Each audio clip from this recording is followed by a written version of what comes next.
and we're going to participate. We're going to have a lot of conversations. If you have to take a break, feel free. I know that some of you have kids coming in and out right now that are being supported by you in the schools, so feel free to take care of those as we need. And then the last thing is the feedback component at the end of this is your ticket to your PDU, and it also helps inform this process. I will be looking at those results, and I really value you telling me what worked and what could be improved so we could make this enriching for all of you in this session. We have a couple of ARM items that we have to follow when we're providing professional learning. And hi, Brooke. We are going to ask that to help us make sure that this training qualifies under the administrative rules for PDUs, that you do a couple of things for us. The first one is to check in. That's going to help you earn a PDU. The second is if you can keep your camera on, that's going to help us see that you are here and engaged and active. If you can participate, that's wonderful as well. The very end, we'll give you an evaluation survey to fill out.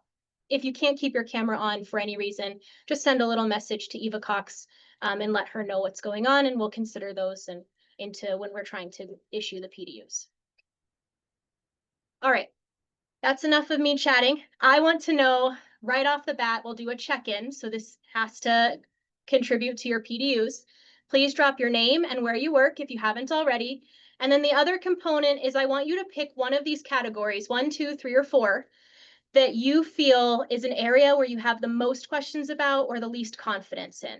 So you can put in understanding the changes, interpreting the standards, instructional implications, or implementation and support. Where would you like us to focus our time?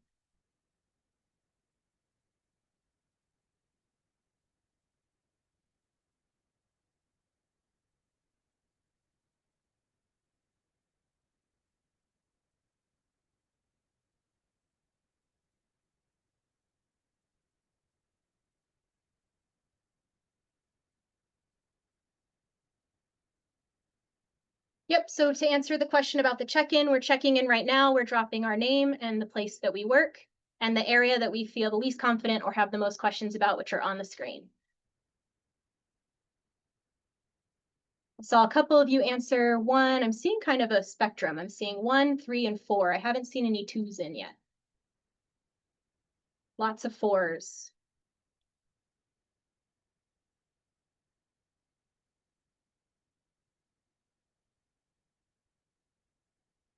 Hi, Amy. It's nice to put the face and the name together too.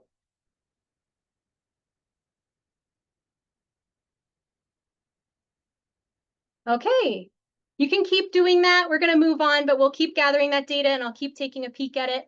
I'm seeing a lot of 4s, some 1s, and some 3s. So what that tells me is that some of us are here to understand the changes. A lot of us are here for instructional implications. What does that mean for our teaching? And many of us are here for that implementation and support, which makes sense. It's an implementation webinar.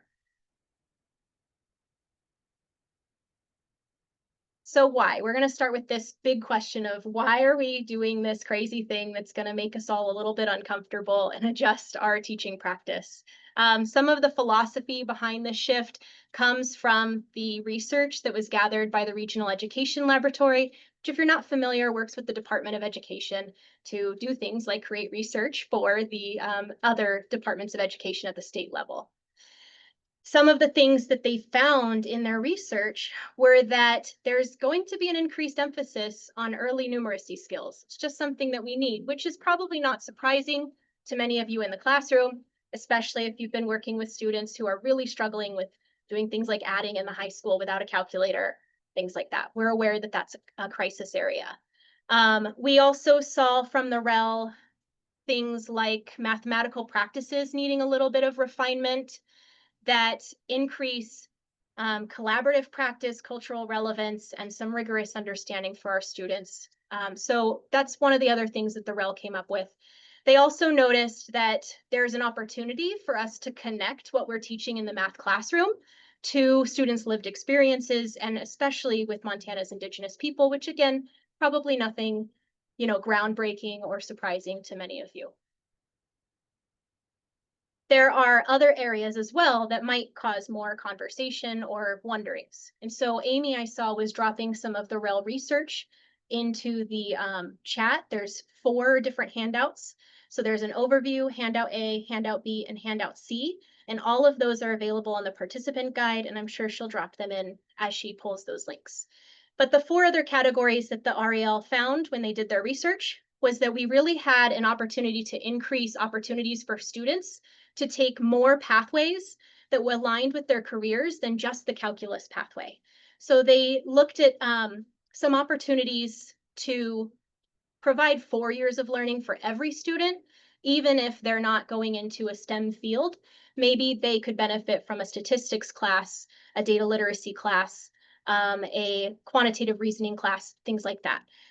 They also advocated a lot in the research for acceleration over remediation for students. What they noticed is that there's kind of a trend to continue to remediate, which we know can create some significant gaps over time, make it hard for us to hit all of our content. So the research shows there's a lot of benefit to accelerating students rather than continuing to remediate. They also saw in the research a trend of ending tracking practices. If you're not familiar with that, tracking is when we typically take a student and put them on a SMART track or a mathematically talented track, or we put them on a beginner track, right? So we see this a lot in the Algebra 1 at the 8th grade, 9th grade level, where we say, okay, some of these 8th graders are ready for Algebra 1, some of them are not. We're going to put them on these tracks. And sometimes in some school systems, that translates to opportunity at their high school level and then postgraduate level. So there was a trend in the research to reduce that practice and perhaps look at how we can strategically avoid labeling students as advanced or low. And then the last thing is data science. It's becoming very, very relevant. We need it all over, not just in new fields like AI, but also in traditional careers like teaching. We're getting even more data-driven decisions happening in our daily lives as teachers. And students need those skills regardless of the pathway that they enter in the career that they choose. So these are kind of the reasons that the REL looked at and said, here are things happening in the world of mathematics education, and there's some misalignment with what's currently happening in the 2011 standards that's an opportunity to address. And that's where the task force took that information and then kind of proceeded. So I'm wondering, we just chatted a lot about all of the different research pieces. Could you please drop in the chat one piece that we discussed that resonated in some way, something that may be connected to your experience or that you've heard happening in your school as a possible goal?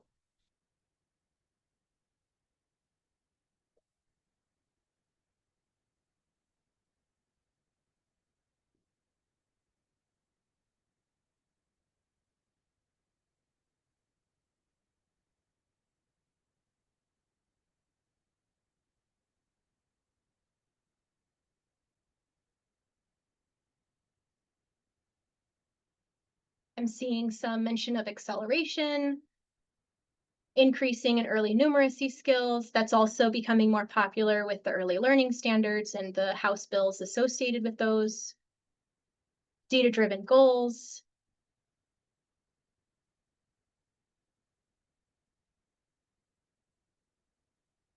Ooh, interesting, Amy, having lots of conversations about the honors program and delivery as we look at new math adoption. Tracking students.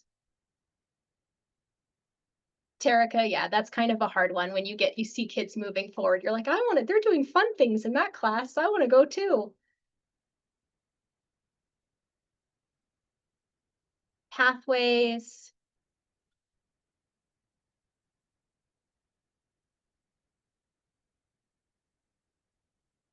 Yeah, I'm really happy that someone mentioned this. I'm saying someone because I can't see the name at the top. But I am seeing that there is a lot of conversations at the small schools, especially about how can we offer more opportunities when we have a limited staff. A lot of you who teach 7th through 12th grade math are going to look at that particular point and going, I don't know how I can fit more in. I already teach everything. So that is an important note. And I will add to it that this is research. And we all know that there's sometimes a difference between what the research says is best practice and what we're actually able to do with the circumstances and resources that we have in our schools. So it's these research components I mentioned that are in the briefs aren't mandates. They're something to discuss and to look at as a staff and say, how can we bridge that gap? Here's what they're saying is best practice in the research.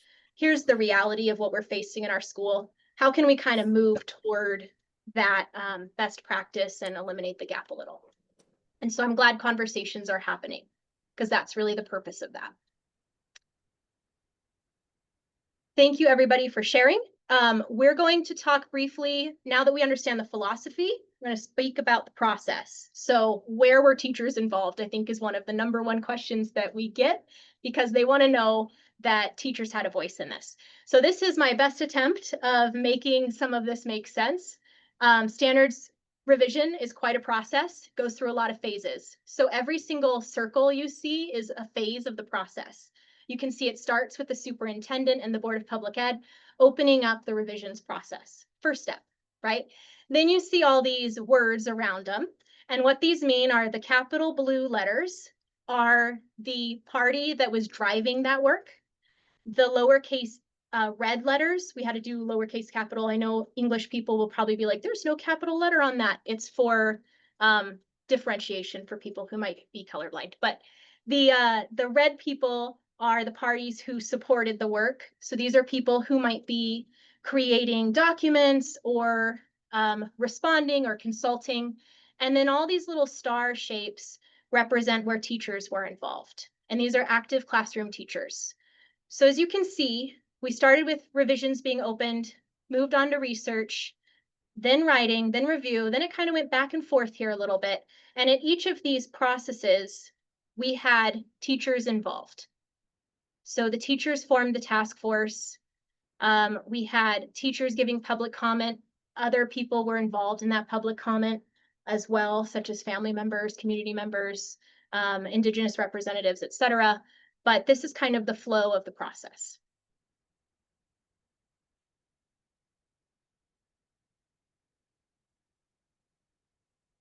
The next thing we want to address are some common myths that are circulating that we've heard through emails or through chatting with individuals at conferences. And the very first one is this belief that the standards are just kind of a pendulum swing, right? Oh, well, it's just, I'm not really going to do it because we're going to be doing something different in a few years anyway. And the reality of that is that they're developed through a statewide process. It's mandated to do a revision and a review every 10 years. And this is part of that process, but also we've improved these. We've responded to updates in the field. And so these are relevant. They're thoughtful. It's not a short-term process. It is a long-term shift that's happening. The next myth that we hear sometimes is my textbooks used to be aligned with the standards, but now that the standards changed, I have to buy all new textbooks. Not true. You do not need to buy new textbooks. You really, you really just need to look at your textbook and your curriculum program that you have, and then look at your standards and see where that alignment is at. The fact is that no textbook company was ever aligned truly to the Montana standards because of our IFA component. It's unique to our state. And no textbook has an example of, for every IFA standard, of Indigenous relationships with Montana Indigenous peoples. Just didn't happen. So we supplemented those, right? So we have to go through our textbooks once again and just see where's the alignment, where's the gaps, where do we need a supplement, what might be extra, something that is maybe overextended from the standards that we can add as enrichment or remove from our timeline.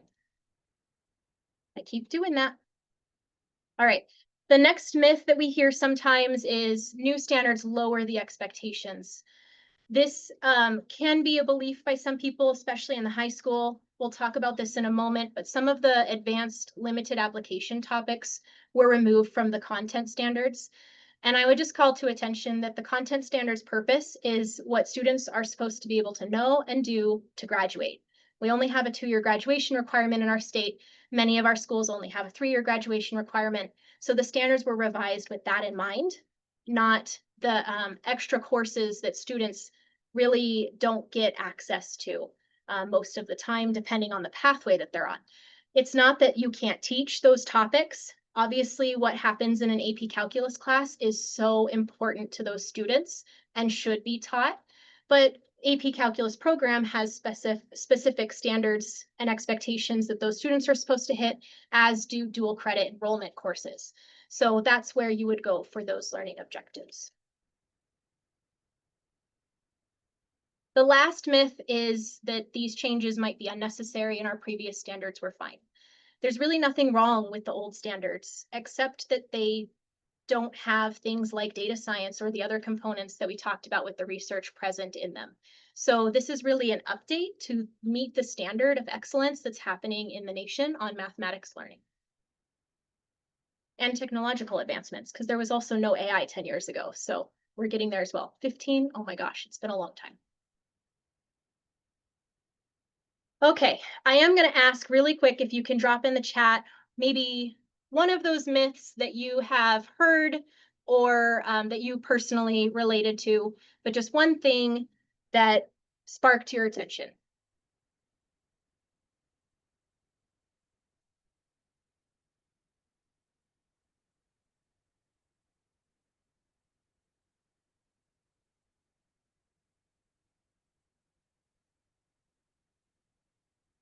Or if you have a question, you can drop that in too.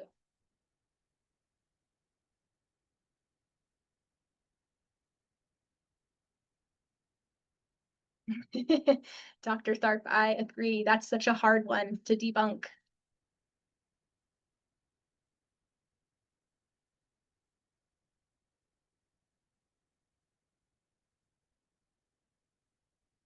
Yes, Jennifer, having new standards does not mean you have to buy new textbooks. I think that's one that I continuously try to communicate, especially at this time with the reality of funding in schools.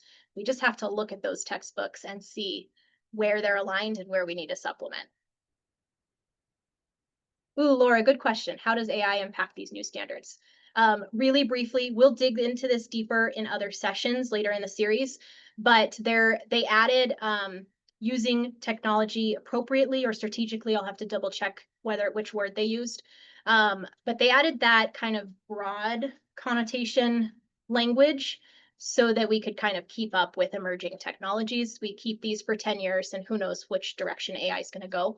But we will discover that in more depth later in the series.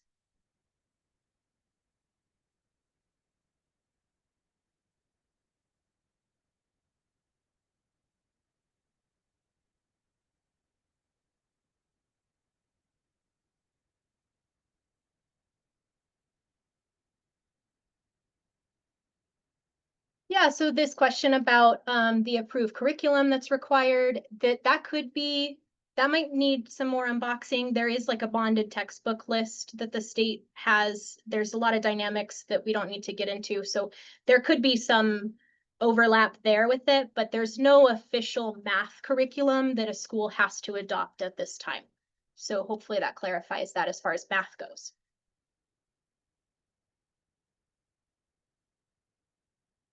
These are really, really good questions and observations. Thank you everyone for sharing.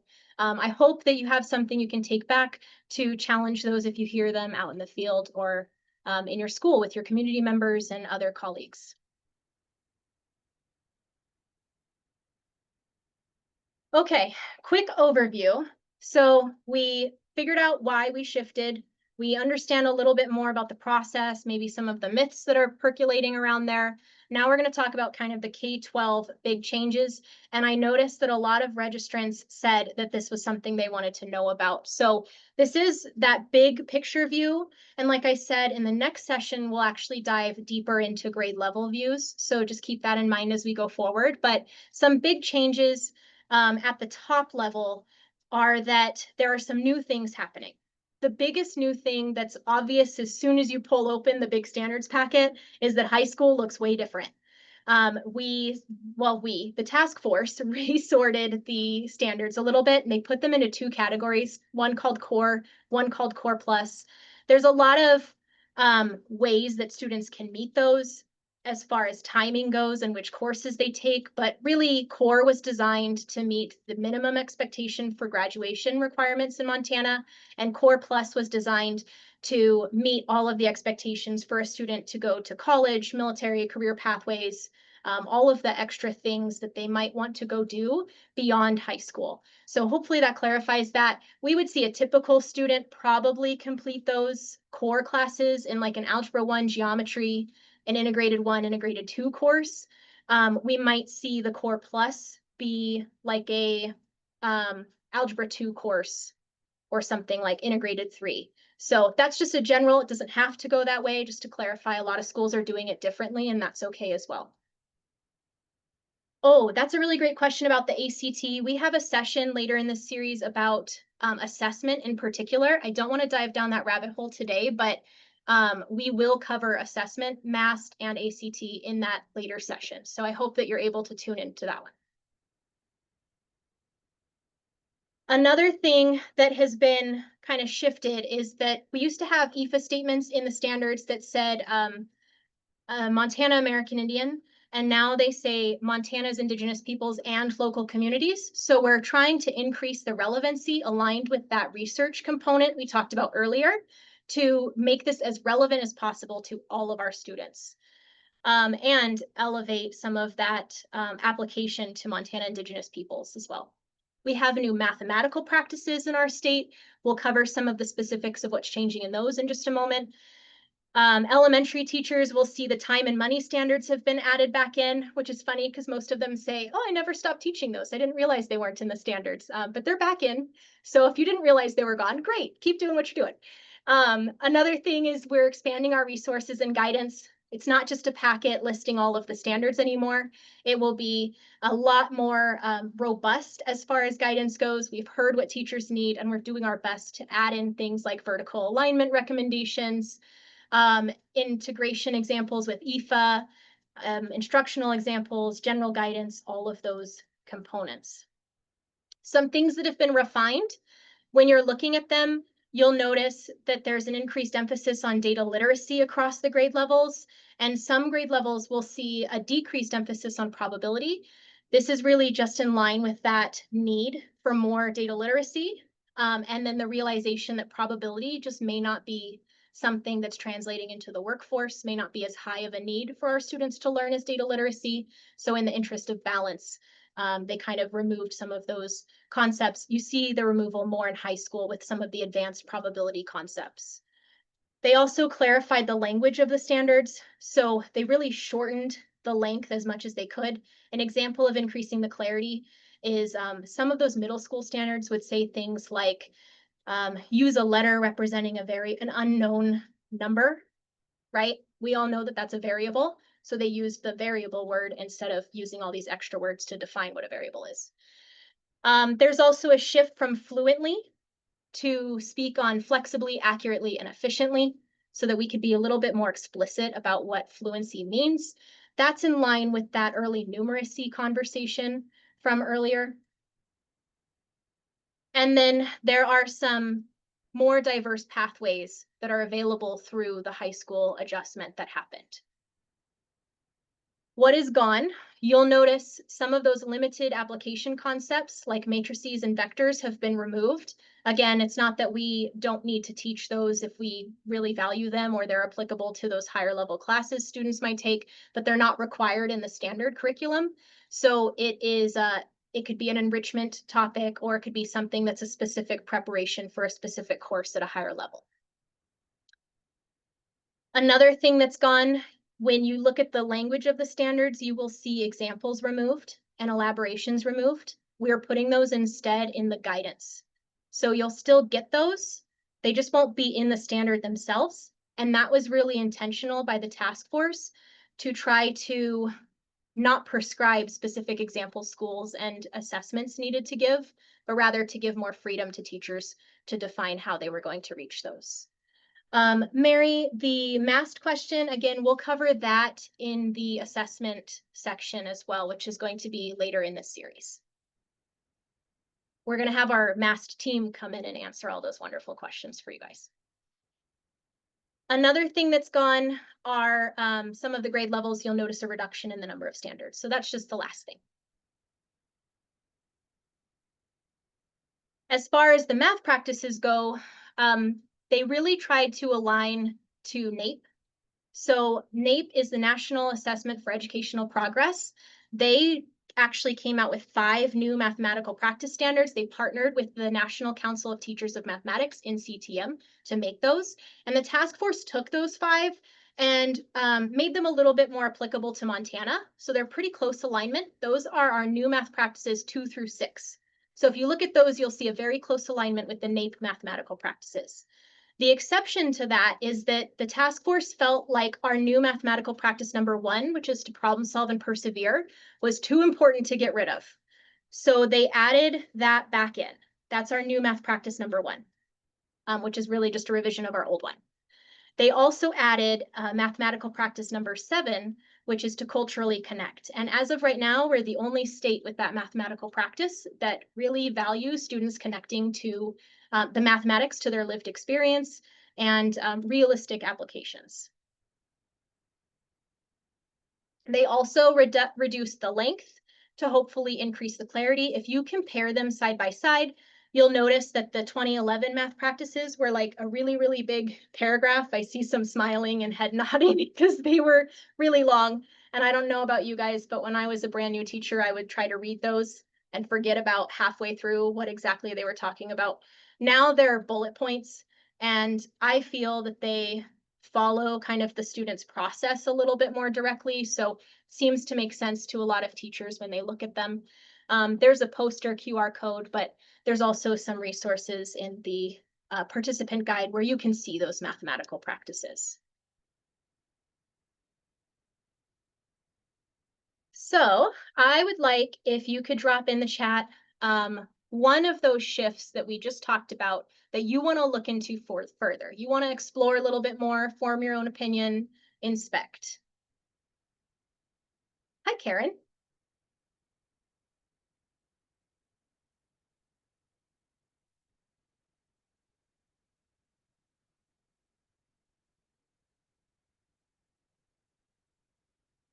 Yeah, and if Kim, I noticed you mentioned new math practices. I think that's our 3rd session that we're going to look at. We'll dive deep into those there.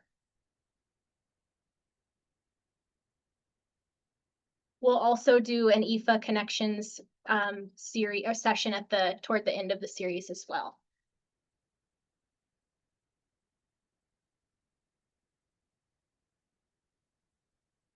Jen, I noticed you said that you're looking forward to reading the new standards in the participant guide. I linked the new ones and the old ones so you could make those comparisons and kind of explore those a little further.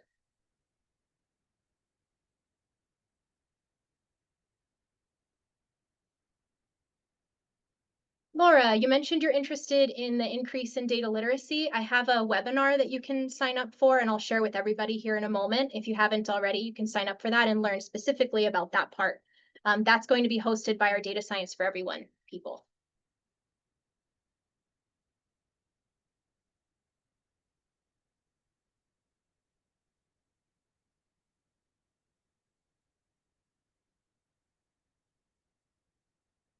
Brooke, I'm glad to hear you are still doing the time and money. It's I don't know, I don't have firsthand experience. I taught 7 through 12, but from what other teachers are saying that taught those lower grade levels, it sounds like it was pretty similar to what they were already doing. So you may see some similarity to what's already happening in your curriculum.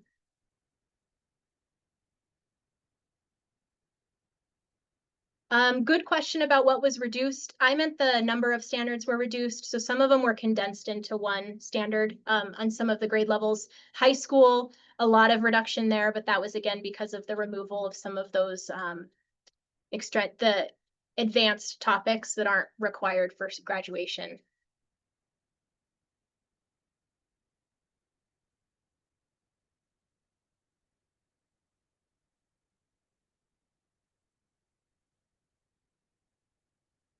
Ooh, Terica, good comment about the vocabulary. And one thing I want to mention about that too is we're going to try to put in the general notes and clarify any vocabulary terms that we think perhaps non-content specialists like family members might want to know more about. An example would be add-end. Not everyone's familiar with what that term means, so we would define that within the guidance documents that come out.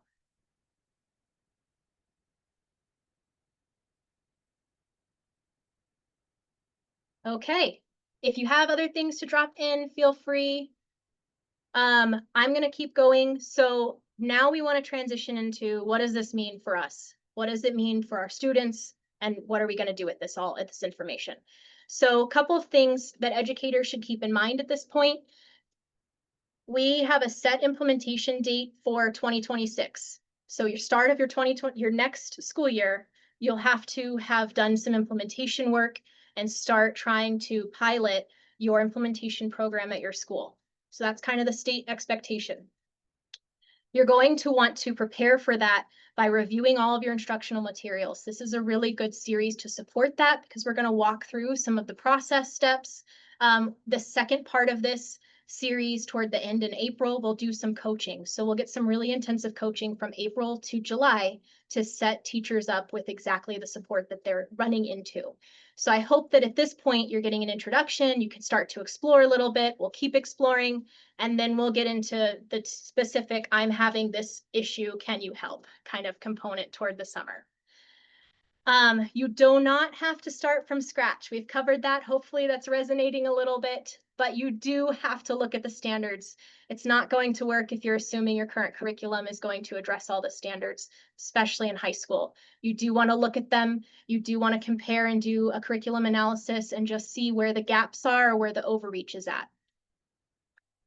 And you do have the freedom to use the instructional examples that best fit your standards, or your classroom, I mean, and your local context.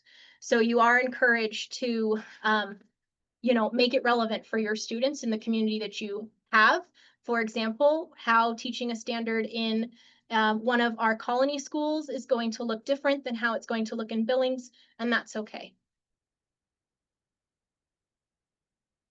Some other things that kind of our implications for our educators are that these standards were written for Montana educators, for Montana students.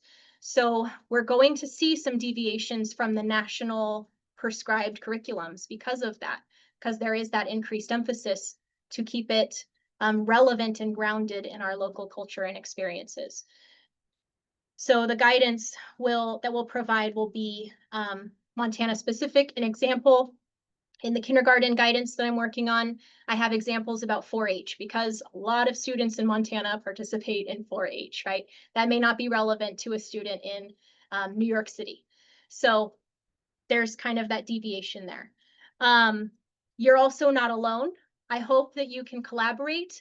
We are trying to build a community with this group as well. So you may have seen on the participant guide that there's an opportunity for you to, on the feedback form, indicate that you want your contact information shared and you want to receive the contact information of other teachers on this call who want to collaborate. And we'll get that out to you so you guys can start to have some conversations in the background when you run into challenges. Yeah, Annie, that was a fun one to write. It's an art, oh, I'm sorry, it's in the first grade. It's an archery example from 4-H. I had to do a lot of research for that one. Did not realize that scoring archery for 4-H is actually much more complex than one would imagine. What it means for our students is that hopefully they have more opportunity to engage in math and literacy that's more relevant to their lives. We want these things to make sense to them. We want them to connect, and we want them to be prepared for their futures, whatever those might be. We also hope that students will have more access to challenging and meaningful high-level tasks. So that's where those math practices really come in. We also see a lot of this coming in with that advocacy for the diverse pathways and that acceleration over remediation that's coming through. We're also hoping that the grade levels that have experienced a reduction in standards might have some more time to focus on the really key skills that will strengthen student learning throughout their progression through K-12, and hopefully provide some more intervention time for teachers. I don't want to give the the assumption that every grade level had a massive reduction and you're going to get all this extra time, because that is not the case. But hopefully, some refinement will help um, give some time. And that too is going to be dependent on your curriculum program that you have, your textbook, and whether you are really limiting to the standards or trying to offer a lot of enrichment and all of those things. There's a lot of local context, but we do hope that students are going to have some more time to master key skills. I'm curious what you all think the number one opportunity is that you see happening for either you or your students or your district, maybe even your community, if that is something that you think might be rewarding.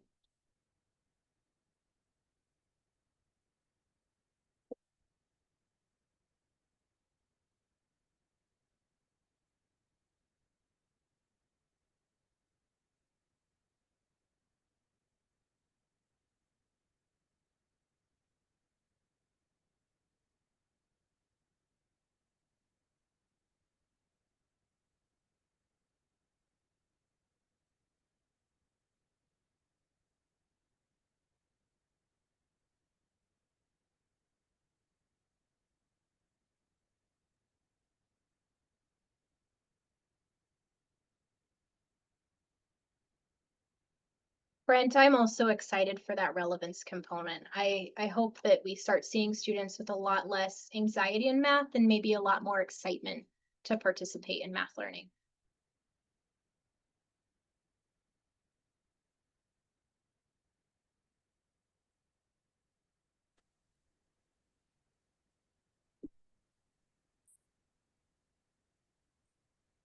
Yeah, Holly, great observation. Some conversations about vertical alignment would be really helpful at this point. Um, and I think change is uncomfortable, but it also presents a great opportunity for us to do amazing things in our schools.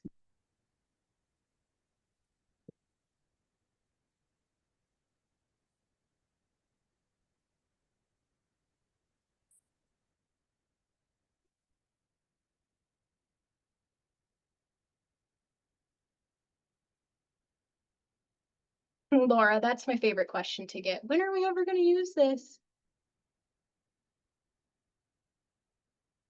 I say all the time, you're using it right now as you're making an argument with me about when are you going to use this. Good job. You know how to justify and prove.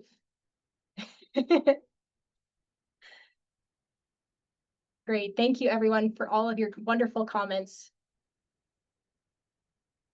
Oh, Thelma, great. I love that you're using math games. It's a great way to create some basic foundations. Okay, so what about implementation? What are we going to actually do with this information that we just got? We know we're curious about some things we want to look into, but where are we going to go with this? So I'm curious where you think your school or district is at. Many schools are at that phase one awareness and exploration phase. A couple districts are actually trying to fully implement at this point. So we're curious if we can do some data capturing here, but this is a general overview of some ideas of what might be happening in each phase. So you might be at the awareness phase. You might just be seeing what's happening, wrapping your head around all of this. What shifted? What do I need to do? What am I going to do with my curriculum? All of those things. You might be starting to engage in some PD at that level, like right now, to try to wrap your head around everything that's happening. You might be in phase two, so maybe you've looked at some things, but you're still trying to figure out how those vertical alignment conversations are going to happen in your school. Maybe you're trying to finalize some curriculum decisions. You're engaging in PD across your school district, and you're starting to do some new aligned lessons or units. And then perhaps you're at phase three, though I think very few schools, if any, are at that level, where you're really trying to actively implement new standards aligned lessons, and you're looking at the fidelity of your school district and all of that to see how it's working before you go into full adoption next year. I'm seeing a lot of phase ones, which I expected. Ooh, Annie, nice. Between 2 and 3. That's exciting.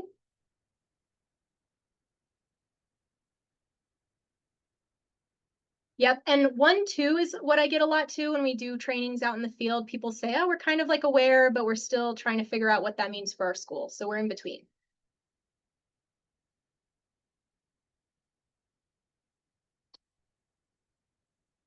Dr. Tharp, Sims has been the topic of conversation. But we just got back from M cubed and they were trying to figure out how we can bring that back. Great. Thank you for sharing that. I'm hoping that if you were a phase 1 responser, that you saw a lot of people in the same boat as you, and that maybe made you feel a little more comfortable with where you're at. Okay, so if you're in phase 1, here are some things you would want to focus on. Sounds like most of us are here. So you're going to want to start looking at what those key shifts are. You're going to want to start navigating those standards and the math practices, and you're going to want to start to look at some language about proficiency. What's that going to look like in your school, especially if you're a proficiency-based school or standards-based or any of those buzzwords where you really prioritize alignment with the standards in your assessment. So you're going to want to start to look at all of those things if you're in this phase. You might start to have all K-12 staff looking at those new standards documents. They might open them up and start highlighting and figuring out where they're at in their courses and their textbooks. They might start to look at curriculum alignment coaching. So how are we going to do this? Maybe we're looking vertical alignment and having conversations, especially around that tracking year in 8th grade, 9th grade. Maybe we're having some high school, middle school conversations as well. Classroom teachers are starting to really unpack and interpret those standards. And then specifically, those 9-12 staff are going to be looking at those pathways that I just mentioned. We should be bringing specialists into this conversation. I know a couple of specialists are on this call today. This is a conversation that we need our SPED specialists to know about so that they're aware that these expectations on those students are shifting and they're not blindsided. Especially if assessments are happening that the kids are held to new standards on, and they're really supporting students in old standards. So we want to bring them in. We might want to bring in EFA if we're noticing those new standards. If we have an EFA specialist in our school, we might want to start to look at how we can meet those, what resources already exist in our community. And then if we're an administrator, we might be looking at what our vision is as a school, what our goals are, our ISAP goals, and whether we can do some alignment effort with those goals, how this work all kind of fits into that. Administrators might be trying to look at how they can allocate some time for this collaboration that teachers are going to want to do, maybe looking at what staff needs for PD to provide that, and considering where it might be appropriate to involve families and community members. There's not many of us in phase 2, but I am going to cover this kind of more briefly than phase 1. We can refer back to these slide deck if you need them later. But this is really focused on the intensive coaching component of it and trying to align the whole system of education in our school with what we noticed in phase 1. So this is where we're going to be doing an intensive curriculum alignment. This is where we might really dig in on our assessments that we use as a school and how those are going to kind of fit into this. We might be looking at differentiation, our MTSS program that we use, our interventions, etc. We might start to launch some things that we're trying out. We might try to do some deeper dives as well. Administrators might be identifying who the leaders are to see if they're interested in coaching other teachers or helping other teachers out with this process. They might be modeling some lessons or doing some peer observations, and they might be looking for more opportunities to work this into a developmental supervision model if that's something that they use as their school as well. And then phase 3, full-blown implementation. We're trying the thing and we're going to revise it when we get through the first year. So this one is going to be doing ongoing coaching, that feedback loop thing, some action planning. We're going to be providing some PLC and coaching time, some targeted support for teachers that might be really struggling in certain areas or identifying their own needs in areas. We might be doing some teacher-led PD. We'll be checking in with people to do some action planning and figure out what we need to change as needs evolve. And we're going to be assessing our assessment and our fidelity within this. So we want to figure out who in the school is doing this with fidelity, who needs more support in order to meet those standards, and how can we kind of set the standard as a whole school or district. And here, administrators might be creating those feedback loops. So you might see them kind of trying to figure out where your alignment is. You might see them start to do a lot more walkthroughs or weave this into their teacher observations. You might see administrators start to offer some development opportunities to specific teachers or coaches. And they might be trying to figure out how they can sustain this work and provide more resources.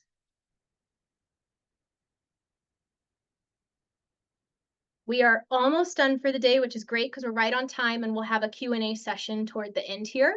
But I wanted to point out this alignment checklist. This is not all the steps that a whole district would want to do, but this is kind of the beginning steps for a teacher. So if you're a classroom teacher, these are some things that you could start looking at doing tomorrow if you wanted, if you're super ambitious. So you would start to check those standards, consider your resources, evaluate curriculum, make your plan, check in with those grades above and below, especially that 8th grade year, or years where you're noticing gaps in students. I know some schools have conversations about, wow, our kids are really struggling with fractions. Where is that introduced? All the grade levels that teach fractions, maybe we need to have some conversations, things like that might be happening. If you're, again, that school district that uses like a proficiency-based model or a standards-based grading model or something, you're going to want to look at those rubrics and scales that you use in your school. And then you're going to want to review your instructional tasks and materials, and then provide opportunities to integrate those math practices. All right, we're going to set a goal. One thing you want to do tomorrow, even a little step, something you're going to do tomorrow to follow up on this with yourself or your team. And maybe it's just having a conversation with your administrator about how you can make time for this because you're already busy trying to set up your classroom and teach and grade. Yes, Jen, I think that's a great first step. Read the standards, figure out what's going on in there. Yes, Amy, looking at those gaps that might be happening. Mary, I like that. Just print them out, start comparing. Ooh, great, Sonia. Yes, lots of resources. I will show you some places you can find resources toward the end here. Yep, digging into core versus core plus. That's going to be important if you teach multiple courses in the high school level. Laura, you said you wanted to compare old and new. For anyone else who has that they would like to do, in that participant guide, at the very bottom, there is a document called the summary document that we gave to the Board of Public Ed. If you're really interested in a standard by standard comparison, you can see that there. I will warn everybody, it's a big document. Dr. Tharp can attest to this personally. And it's got a lot of red lines on it because that's how we annotate ARM. So, but you can see word by word what has changed.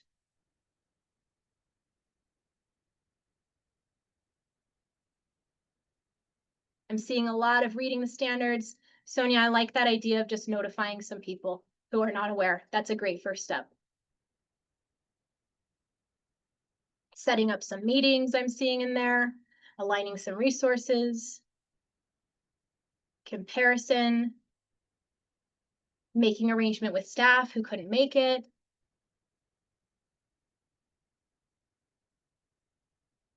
Yes, reminding folks to relax. It is a long, and I didn't mention this on my graphic of how the process worked. I should have called this out and I'm sorry, but Board of Public Ed was really intentional about giving schools enough time. Our original timeline for this start date was July 2025.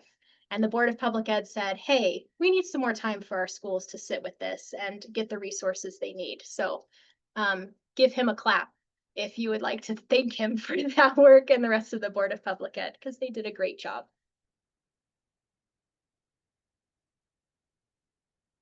Oh, I like it. Everyone's doing it on the screen. Awesome. Okay, Looking ahead, I've mentioned throughout this session a couple of things that our sessions will cover in the future. They're on the screen. They're also in the participant guide. So you can see some of the topics we're going to cover are those assessment pieces, math practice. We'll do a deep dive on some of the standards with the grade levels. We'll look at some curriculum alignment coaching. How do you do that process? EFA relevance, differentiation, all the things. So we are going to go through that. And then I think I mentioned it, but I'll say it again just in case.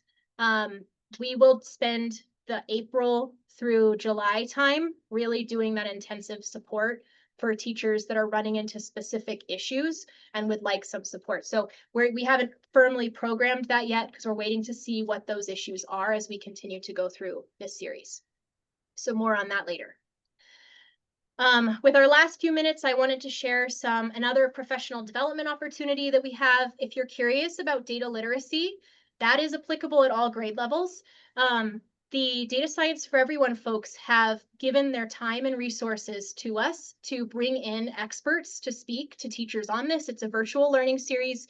It's a PK-12 topic. It's not just for math teachers. They do an integrated approach. So anybody who works with data in the school, who teaches social studies, science, psychology, any of those fields can come to this and see what this data literacy piece is all about. And they do a wonderful job of making it accessible to PK-12 educators. So it's not like you're going to start with R programming on the first day. They show things like slow reveal graphs that are applicable to everybody. And yes, Brent, thanks for sharing. The last session was great. I think they walked away with 5 or 6 resources to use the next day in their classroom. So really wonderful. Sign up for that if you would like to. We also have some resources for district-led PD. So I'm really working on taking some of the PD that I offer in person and making it a facilitator guide so that our teacher leaders and our administrators can do the same training in their schools and we can amplify access to the same learning and information. So some of those facilitator guides are available on the website as well. Right now we have ones about the math practices up there, and we are revising 1 through 4 a little bit, but 5 through 7 are completely new and updated.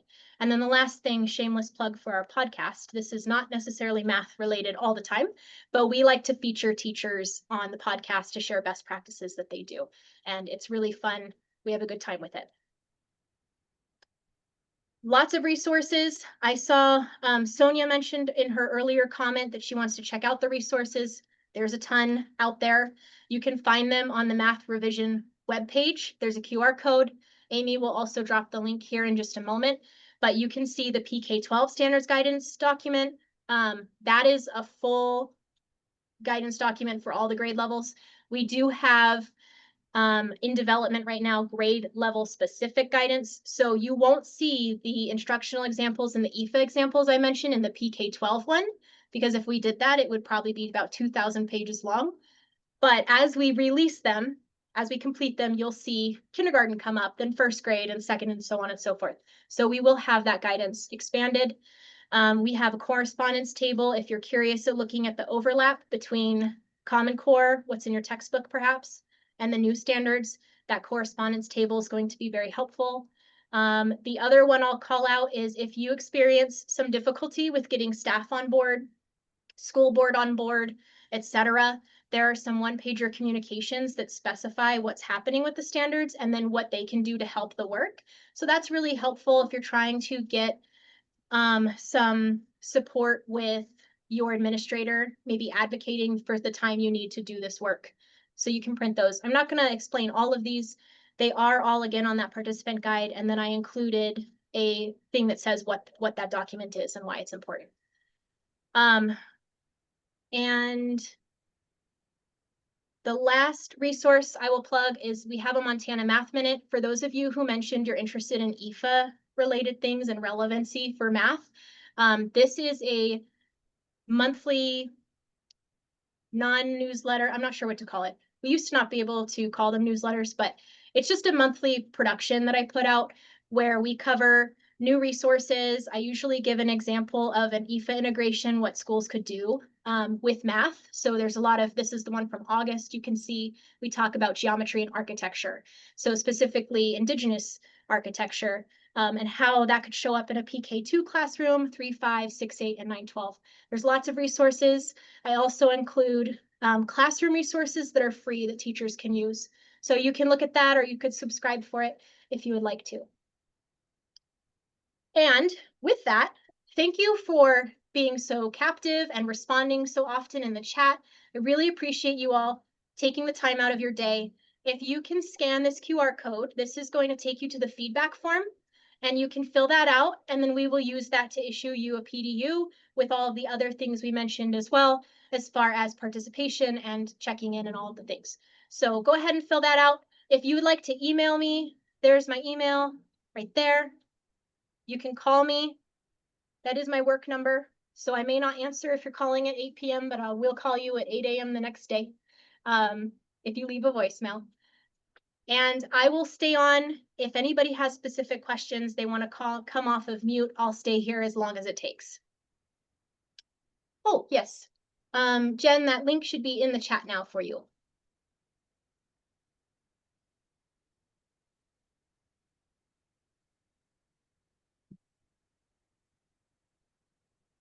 Laura, thanks for letting me know. Don't worry about it. We will make sure that we make a note of what you just messaged me. Thanks, Julie.